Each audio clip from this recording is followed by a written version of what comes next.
Hi guys, so I'm at page 254. We're still at triangle to the body, and we are featuring the lateral view showing the origin insertion of the suprahyoids. Okay, so we can see here that's the origin.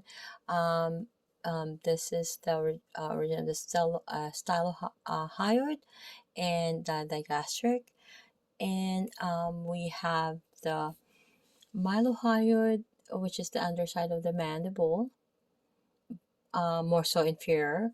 We have the geniohyoid underside of the mandible. We have the digastric and inferior border of the mandible. And when we have the stylohyoid here, we have the geniohyoid, and of course the floor, which is the mylohyoid. Okay, so we have suprahyoids as your client in a supine position. The therapist is curling the finger around the mandible to palpate the mylohyoid. Okay, so you can see here the hyoid bone. You can see the stylohyoid and of course the digastric. And this is the mylohyoid. Okay, so your client is in a supine and you're gonna have your partner in a jaw close. Place your finger along the underside of the mandible. And we're going to contract the suprahyoids by asking your partner to press the tip of her tongue firmly against the roof of her mouth.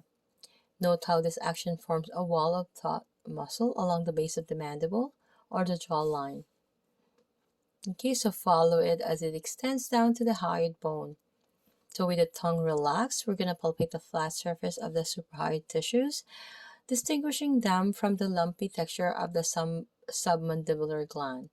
Okay, so you're going to ask yourself these questions if you place a finger pad underneath the tip of the chin, and ask your partner to gently depress your mandible into your finger. Do the suprahyoids contract? Also, you're going to ask your partner to swallow as you palpate the suprahyoids.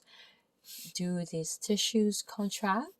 Okay, looking at the image here, the therapist is isolating the digastric between the mastoid process and the hyoid bone. Okay, so partner being in a supine with practitioner at head of the table, we're going to locate the mastoid process of the temporal bone and the hyoid bone. Okay, so we're going to draw an imaginary line between these points. So using your index finger, we're going to palpate along these lines for the skinny posterior digastric. So we're going to draw an imaginary line between the hyoid bone to the underside of the chin and palpate for its anterior belly.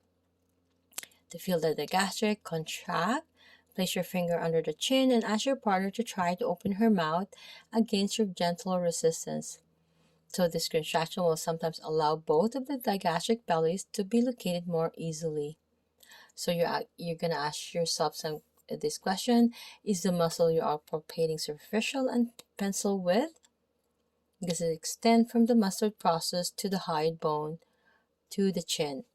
Okay, see you guys in the next video.